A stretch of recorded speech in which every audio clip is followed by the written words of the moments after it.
You can watch all fighting and boxing pay-per-view at no extra cost.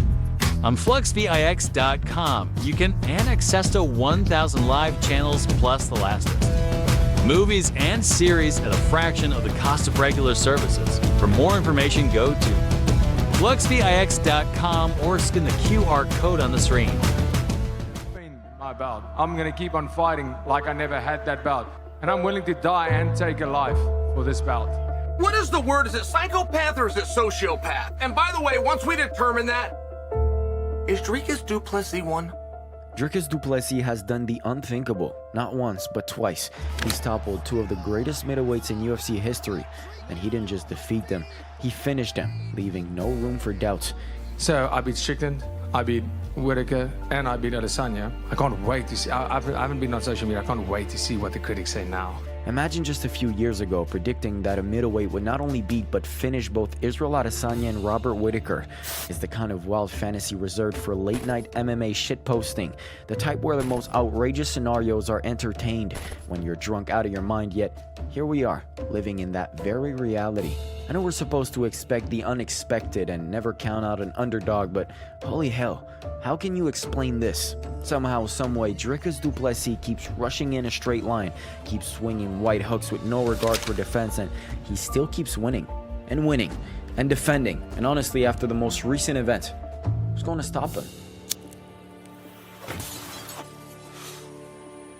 Thank you to the Fighting Business, absolutely amazing. One of my favorite new channels going right now.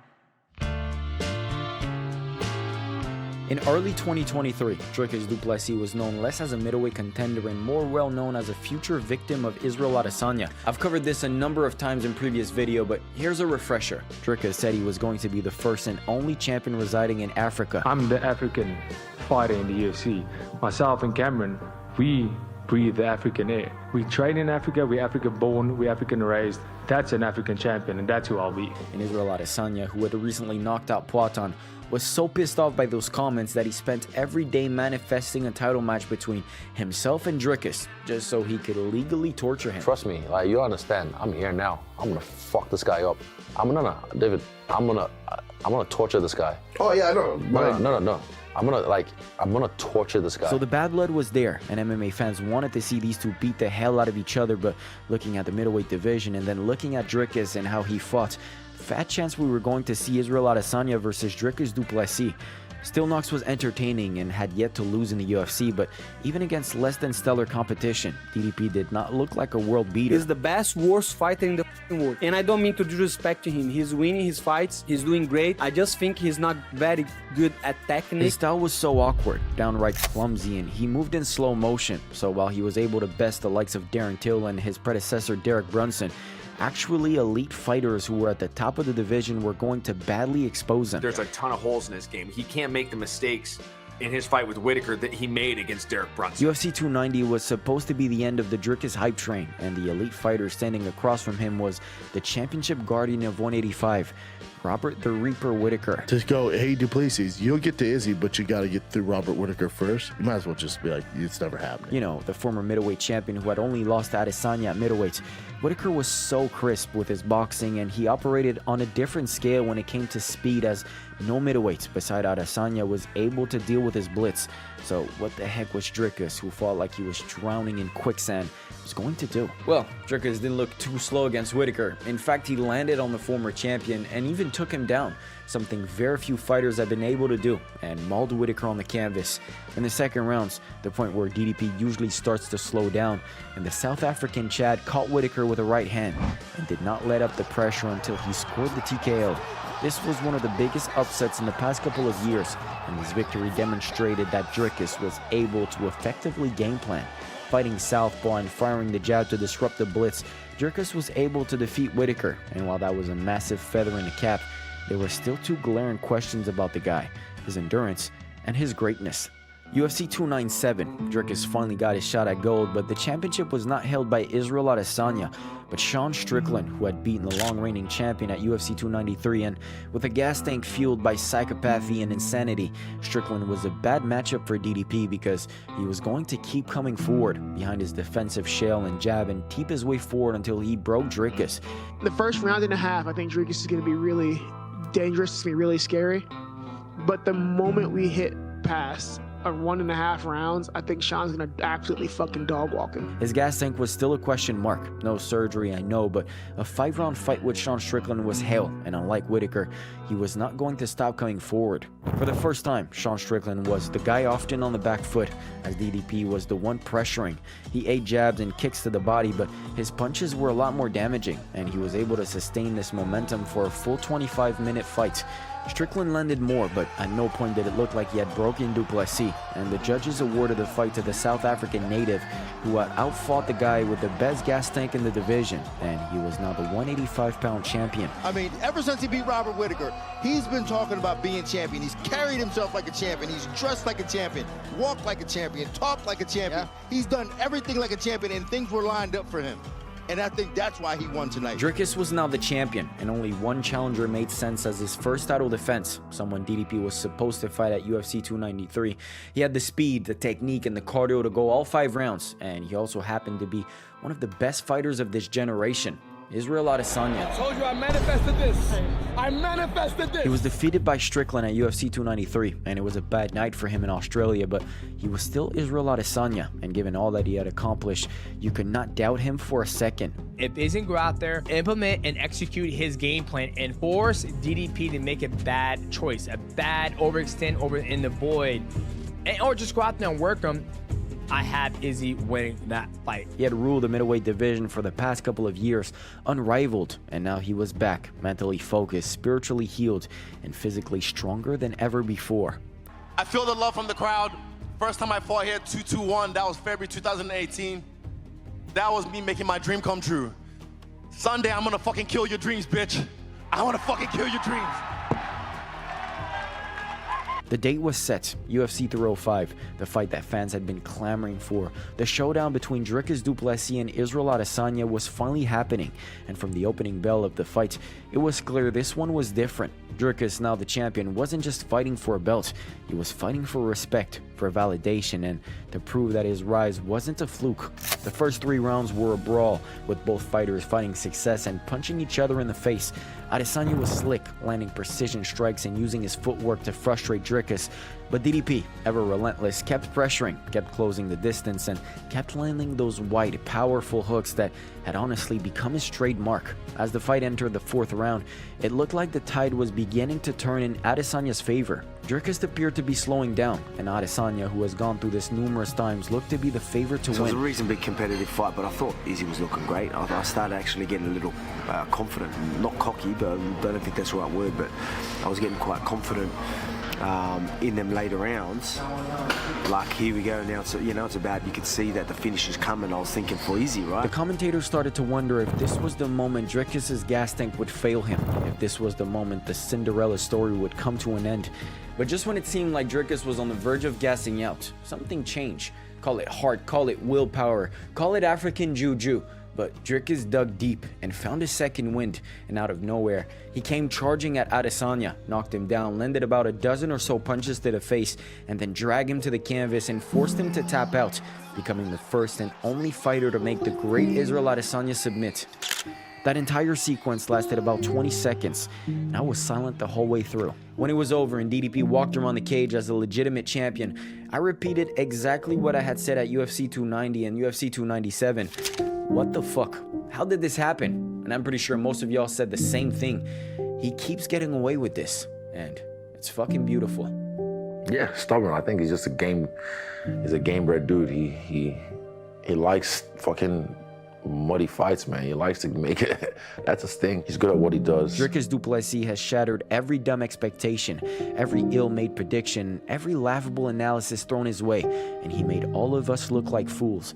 He's not the fastest, not the most technical, and certainly not the most polished fighter in the middleweight division, but what he lacks in finesse, he more than makes up for it with heart, grit, and an unyielding will to win. He's the kind of fighter who embodies the unpredictability of the sport, the kind of fighter who reminds us that in MMA, sometimes it's not about being perfect, it's about being tough, strong, and downright relentless in pursuit of greatness.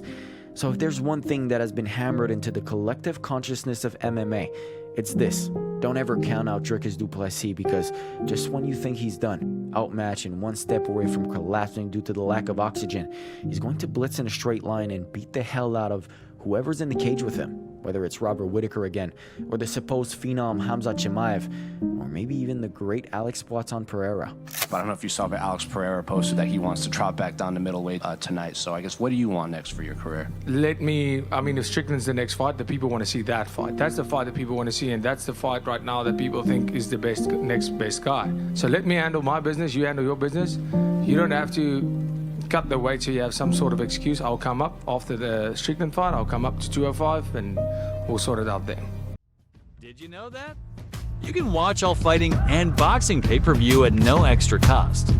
On FluxVIX.com, you can and access to 1,000 live channels plus the lastest. Movies and series at a fraction of the cost of regular services. For more information, go to FluxVIX.com or scan the QR code on the screen. Fine, no hard deal.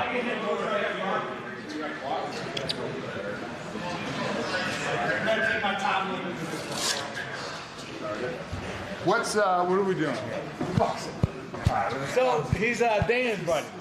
Ready? I'm not gonna hit him in the body. You know You're not gonna hit him in the body. I'm not hitting the body. Ding, ding. You guys ready? All right, let's make it 3 rounds, huh? 3-5. Let's see the influencer. Let's see the influencer. Come on, bro. You're gonna be a fucking man. Let's see the influencer. Arthur.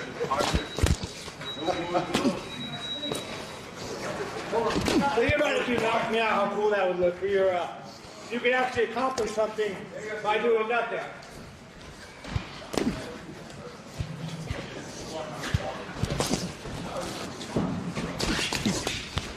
Sit down on the hooks, Nico. Hit. 30 seconds in. There you go. You know, as this round progresses, it's going to get noticing works for you. Double up the punch.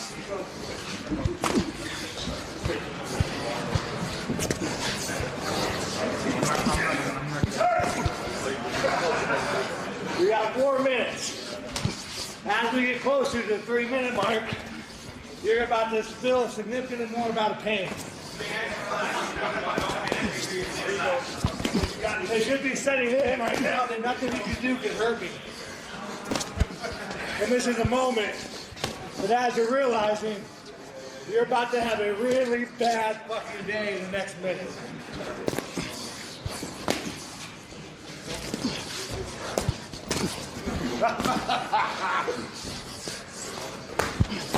There you go. 90 seconds in. Here we go, bro. You're doing so good. Don't worry about your mic. Back in this don't like We're in this moment you're realizing there you go, that you cannot hurt me. Go grab the mic. Good work.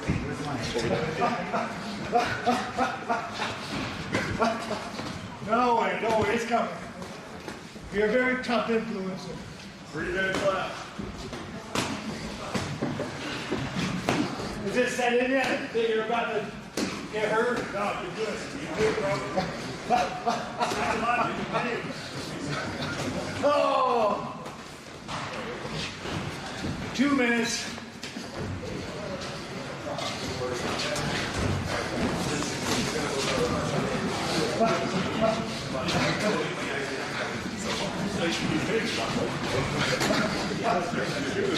In your brain, halfway. Did you think this is how it was going to go?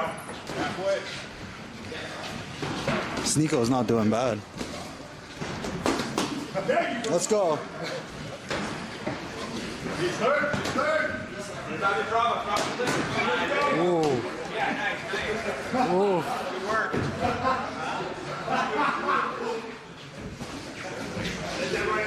Let that right hand go. What time we at? 2 minutes. 2 minutes. I want to enjoy this a little bit longer. Let that right hand go, Steve. There you go. Oh.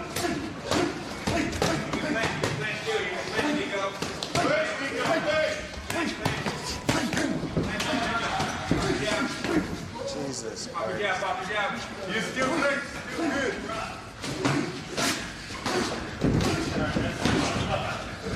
That's a nice. You didn't fall down, SNEAKO. You didn't fall down. That's good graphics. Heavy shots, man. Good job. Good job. Good job. You go down. You did good. Let's train. I've seen pro fighters get dropped by the shot. Hey, you didn't fall, SNEAKO. Good job. Yeah. That was awesome. He's a world champion, but he fucking he's a world champion. But he didn't go down. He was a hard shot. World champion. Awesome. Why should throw in the towel? They just throw some balls, dude. The guy ran him. Hey, you earned his respect. Fucking guy hits hard. You earned his respect by not falling. Maybe you'll give that interview now. No, bro, you did great. Like you said, obviously you wasn't going hard in the beginning, but you were throwing good shots. You were moving. Like I told you, huge respect. Even though SNEAKO got a beatdown, he was all fun and chilly after the spar. Did you know that? You can watch all fighting and boxing pay-per-view at no extra cost. On FluxVIX.com, you can and access to 1,000 live channels plus the latest. Movies and series at a fraction of the cost of regular services. For more information, go to FluxVIX.com or scan the QR code on the screen.